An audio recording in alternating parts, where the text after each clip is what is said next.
Greetings all! Today, we will be examining the relatively uncommon Ice Water type Pokemon Spheal, the Clap Pokémon, its uncommon evolution Sealeo, the Ball Roll Pokémon, and its final rare evolution Walrein, the Ice Break Pokémon. While they might appear to be a bit silly looking to some at a young age, the members of the Spheal family are fun mammals that can definitely give the opposition a chilly reception if they are not careful. Spheal possess spherical bodies that can be rolled freely around like a ball as a result of their perfect shape, with only a small pair of arms on their front to help them keep their motion steady or halted altogether. They have beige-colored fur on their bellies, while the rest of their form is covered in blue fur, tripart tail included, with small white bubble-like markings on the sides of their body. They have small ears and nostrils with a very large mouth adorned with a set of protruding upper canines, and their eyes are a deep black color and shine brightly in the light. Their evolved form, Sealeo, have a much more seal-like body form with slightly longer tail pieces, and their front limbs are now a blue color and split into 3 large fingers, but the arrangement of their body color is very much the same as Spheal, though their back fur is a lighter shade of blue and the bubble-like forms in their fur have moved down to near their belly and match its general beige color. While their mouth, canines, and overall face form are nearly identical to that of their pre-evolved form, they do have a pair of large, whisker-like hair extensions sprouting from the center of their face, looking like 5-part fans that help to grant them a more imposing appearance against predators and prey alike.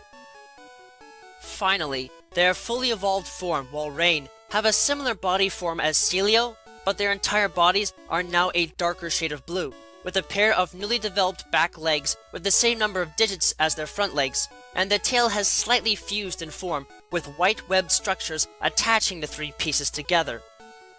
They have a pair of white ring markings around their neck region, and their face and upper neck are covered in bristly patches of white fur that sprout outwards like splashing sea foam. Their noses have become more prominent in form, and their eyes have turned a golden yellow color, granting them a piercing stare in the process.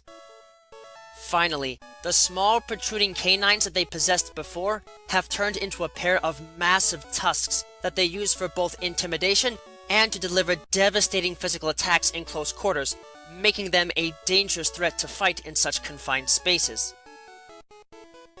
The members of the Spheal family are among the few types of Pokemon that are known to be able to handle the most extreme of frigid temperatures as a result of not only the thick, plush fur that covers their bodies, but also the blubber that develops in them as they grow and evolve from the beginning of their lives, insulating them not only against the cold, but also providing a powerful defensive form that makes most physical attacks just bounce right off, especially in the case of Walrein.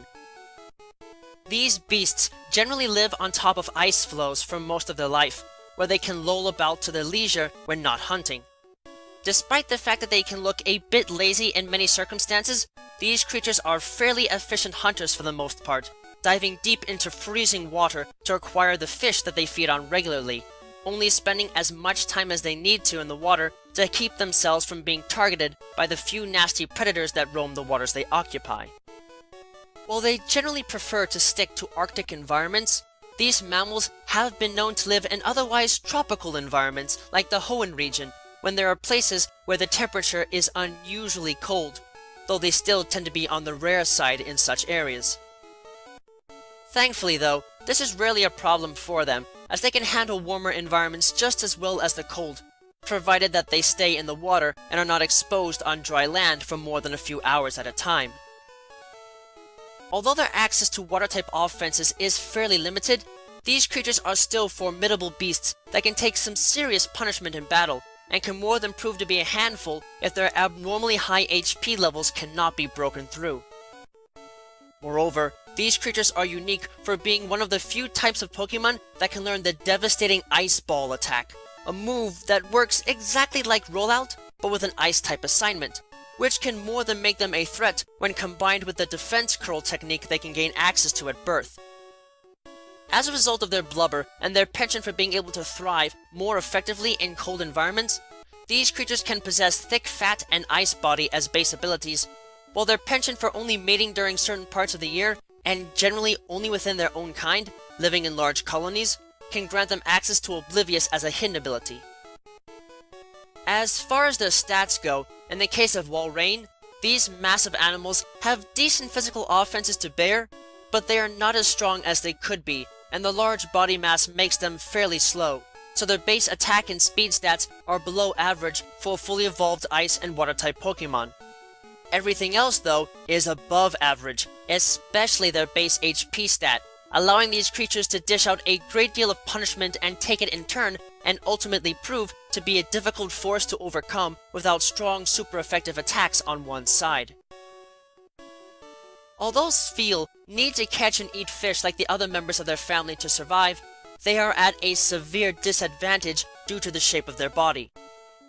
On the one hand, the spherical form they possess is designed to help them travel across ice flows more easily, as they can simply allow gravity to cause their bodies to roll across the ice freely without them having to exert much in the way of effort as a result, which is important for them as their front limbs are not well built for long distance travel, and they do not have the power needed to resist the advances of most predators at such a young age, forcing them to rely on hasty retreats to keep themselves safe.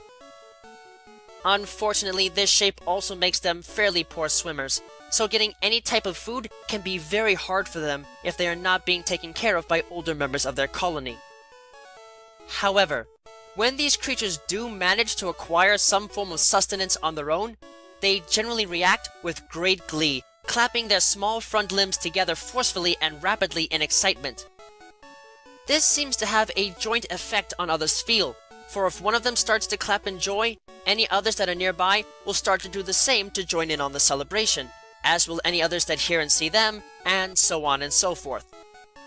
This racket can more than make their mealtimes extremely noisy and irritating, but this trait thankfully vanishes as soon as they evolve and develop a form that is better equipped for diving and hunting for fish in the water, making it a nuisance that is otherwise bearable for at least some time. Sealeo possess a more traditional body form for their mammal type compared to Spheal, and can therefore act as much more efficient predators, and do so quite often, diving beneath the water at least 5 times a day in order to get enough food to sustain their bulky forms. They can further hunt just about anywhere that they please, as their front flippers are now strong enough to break ice cleanly with repeated blows, allowing them to make a diving hole anywhere they wish to, much like how seal do so with their horn.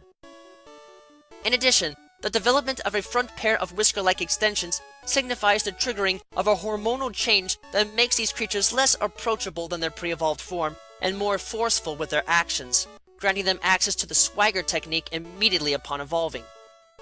What really helps to set these creatures apart from Spheal and similar mammals, however, is their penchant for balancing things on their nose.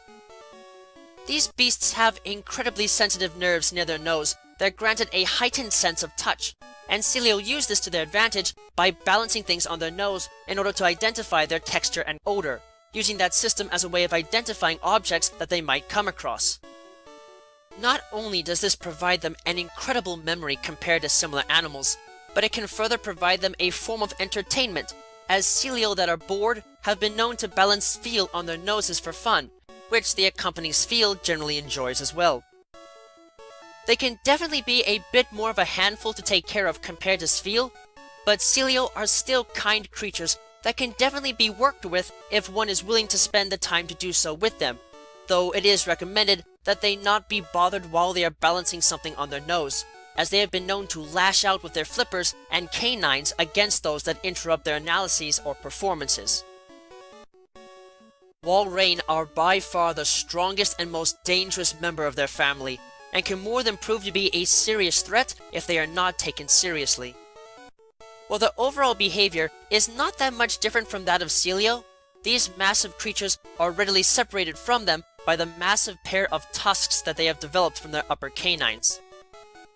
While these massive structures have been known to snap off in extreme circumstances in battle, which isn't necessarily a huge problem, as they can be regrown within a few weeks or so, they are still surprisingly sturdy and are sharp and strong enough that they can be used to cleave through blocks of ice weighing as much as 10 tons, making any attempt to get near them a dangerous action.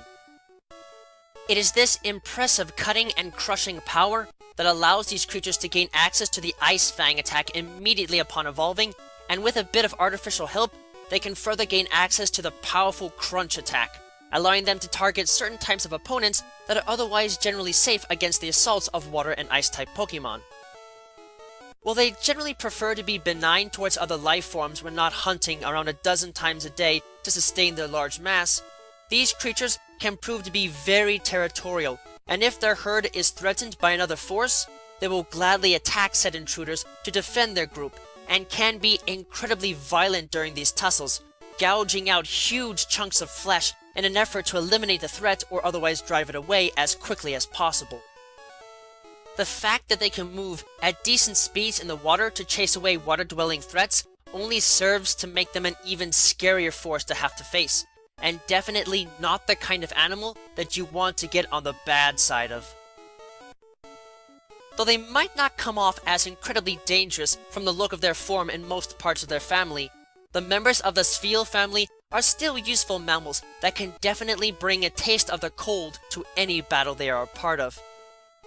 Their powers as water types might be comparatively limited, but with attacks like Body Slam, Blizzard, and Sheer Cold on their side, they can still make quite an impact in battle when needed. If you plan on adding one of these creatures to your collection, make sure that you bring plenty of warm clothes with you to avoid the worst they have to offer. They might not initially see you as a threat, but trigger them, and it's likely that they will gladly give you a case of severe frostbite, which can more than prove to be lethal if they manage to take a bite out of you with their canines and tusks in the process.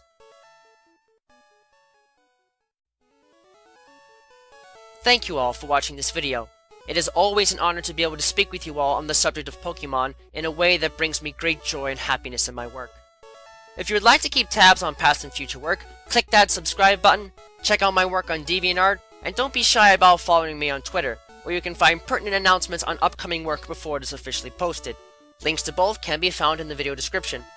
If you would like to support my work and help Miguel and I continue to produce more content for you and improve upon our presentation, please visit us at my Patreon page, which you can also find a link to in the video description. Yeah, no. With that, I thank you for watching and I wish you well.